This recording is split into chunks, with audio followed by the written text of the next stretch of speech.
धर्माघाटी के ग्रामचल में धौली नदी का बड़ा जलस्तर, ट्रॉली हुई क्षतिग्रस्त, मुख्यालय से कटा संपर्क।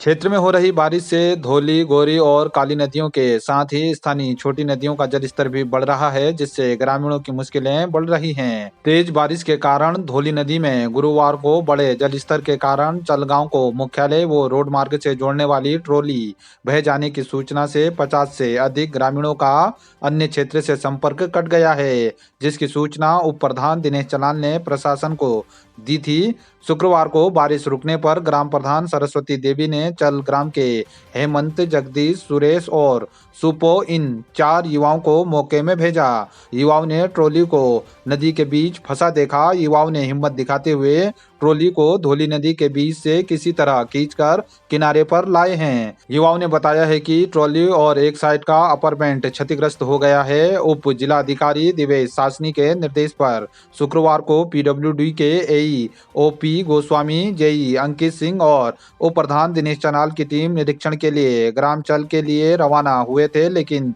दोबाट के पास मोटर मार्ग बंद होने से 6 घंटे के इंतजार के बाद यह टीम निराश होकर वापस धारचूला लौट आई है। टीम शनिवार को ग्रामचल के लिए फिर से रवाना होगी। उप जिलाधिकारी ने बताया कि मुख्यालय में एसडीआरएफ और एनडीआरएफ की टीम तैनात हैं। आवश्यकता पड़ने पर टीम को चल गांव के लिए भेजा जाएगा। उन्होंने बताया कि बादल फटने की अफवाह फैलाई गई थी, लेकिन गांव में किसी भी प्रकार का कोई नुकसान नहीं हुआ है। कल से काफ़ी मिस इन्फॉर्मेशन हो रही है, मिस रिपोर्टिंग हो रही है कि 200 बच्चे फंस चुके हैं, बादल फट चुका है। यहाँ पे काफ़ी दिनों से धारचूला क्षेत्र में हैवी रेनफॉल हो रही है, ऑरेंज अलर्ट भी इशू है। तो वहाँ पे जो नाला है वहाँ पे काफ़ी बारिश आई और उससे उसका नाले का स्तर रिवर लेवल बढ़ चुका था। उस कारण एक ट्रॉली थी जो ट्रॉली डैमेज हो चुकी, ट्रॉली की अबटमेंट डैमेज हो चुकी है, बट ट्रॉली को उन्होंने रिकवर भी कर लिया है। तो फिलहाल के लिए पीडब्ल्यूडी टीम हमारी धारचूला से रवाना हो चुकी है उस ट्रॉली की मरम्मत के लिए। एनडीआरएफ एंड एसडीआरएफ टीम भी हमारे पास धारचूला में स्टेशन है। एज सच कोई भी कैजुअलिटी रिपोर्टेड नहीं है। आज की डेट में लगभग 40 to 50 इंडिविजुअल्स हैं जो वहाँ पर रिपोर्टेडली हैं गाँव में, एंड उन्हें भी अभी कोई ऐसा निकालने की कोई इमरजेंसी नहीं है। अगर कोई इन्फॉर्मेशन अगर आती है हमें कि अगर किसी को रेस्क्यू करना है, तो हमारे पास एसडीआरएफ, एनडीआरएफ और सभी टीम्स पूरी रेडी है, इक्विप्ड है, और अगर हमें कुछ भी रेस्क्यू भी करना हो तो हम रेस्क्यू ऑपरेशन भी चलाएंगे। बट फिलहाल तक कोई भी इस चीज़ की नीड नहीं है। धारचूला के दारमा घाटी में ग्राम चल में, जहाँ पर चल का पुराना पुल था, वहीं पर से एक ट्रॉली लगी थी।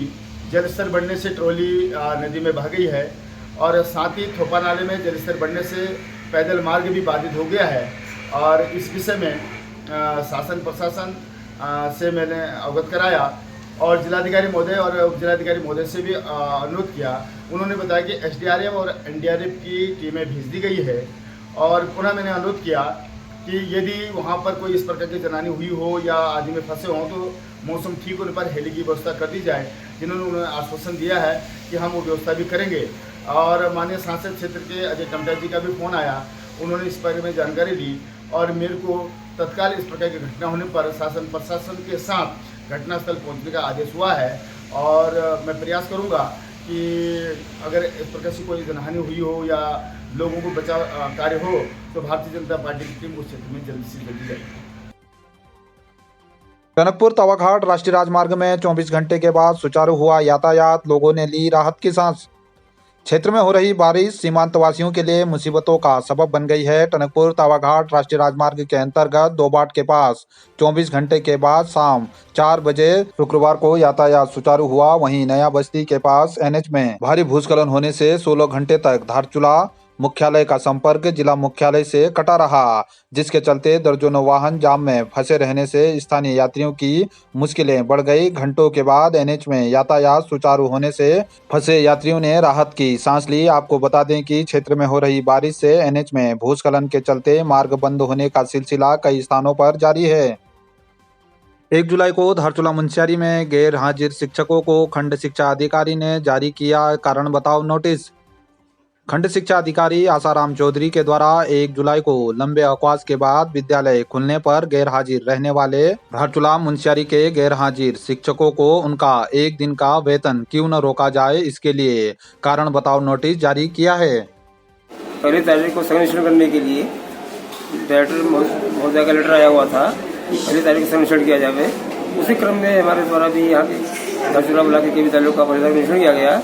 इसमें लगभग 10-12 अध्यापक एब्सेंट पाए गए थे और उसके अलावा हम 4 तारीख 5 तारीख में शहरी ब्लॉक में थे, उसका भी चार्ज हमारे पास में है।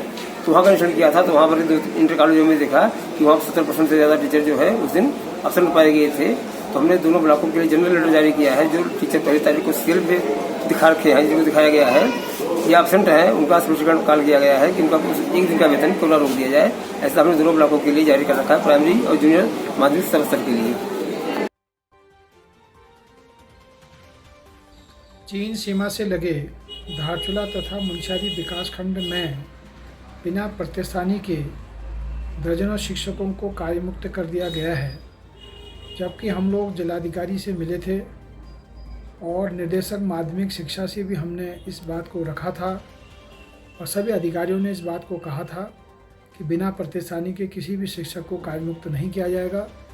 लेकिन जो मुख्य शिक्षा अधिकारी कार्यालय है, इसने आदेश को बनाने में और आदेश को उलझाने में अपना सारा वक्त आपका बिता दिया और आज सारे के सारे शिक्षक आपका कार्यमुक्त हो गए हैं।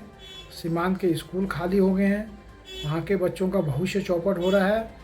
अब हम आपका यहाँ मुख्य शिक्षा अधिकारी कार्यालय के खिलाफ जोरदार आंदोलन करेंगे और इस राज्य के शिक्षा मंत्री से हमने इस्तीफे की मांग की है।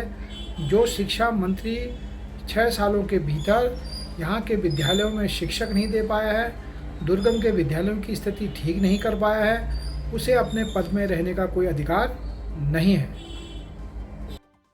फिलहाल जैसे कि आप लोग जानते हैं और मैं पिछले काफ़ी हफ्तों से यही बोल रहा हूँ कि धारचूला क्षेत्र में बहुत सारे रोड कटिंग के, फ्रेश कटिंग के काम हुए थे और काम अभी भी चल रहे हैं और रास्ते यहाँ पे अक्सर बंद हो जाते हैं। तो बारिश के समय मेरी सभी से अपील रहेगी कि यहाँ इन एरियाज़ में ट्रैवल ना करें, स्पेशली जब बारिश पड़ रही हो और बारिश के तुरंत बाद भी, क्योंकि यहाँ पे बहुत सारे रॉकफॉल और लैंडस्लाइड्स के चांसेस रहते हैं। तो मेरी सभी से अपील रहेगी कि unnecessary travel tourism purposes, adventure tourism purposes के लिए ना करें। फिलहाल आप लोग अभी सेफ एरियाज़ में ही रहें एंड जब यहाँ पे मौसम साफ हो जाएगा, रोड्स की थोड़ी हालत ठीक हो जाएगी, तो आप लोग फिर वापस ट्रैवल कर सकते हैं।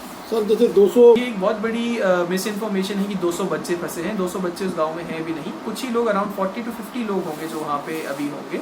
वो लोग वहीं पे रहते हैं। हमारा अभी कांटेक्ट भी इस्टेब्लिश हो चुका है, उप प्रधान और PWD टीम जा भी चुकी है। अभी ट्रॉली वहाँ पे अगर ठीक हो सकती है, उसकी ट्रॉली के ठीक करने का कार्यवाही भी अब कल से ही शुरू हो जाएगी। तो एज सच कोई पैनिक मोड या कोई इमरजेंसी नहीं है। अगर कुछ भी है तो हम लोग पूरे सब लोग रेडी हैं। यहाँ पे कोई भी आपदा आती है, कुछ भी रहेगा तो हम लोग सब पूरे त्वरित यहाँ पे कार्रवाई करेंगे। उसमें NDRF टीम और SDRF टीम हमारे पास सब स्टेशन है और जैसे कि आप देख रहे होंगे कि आज भी हमारे पास NDRF और SDRF टीम तहसील में ही खड़ी है।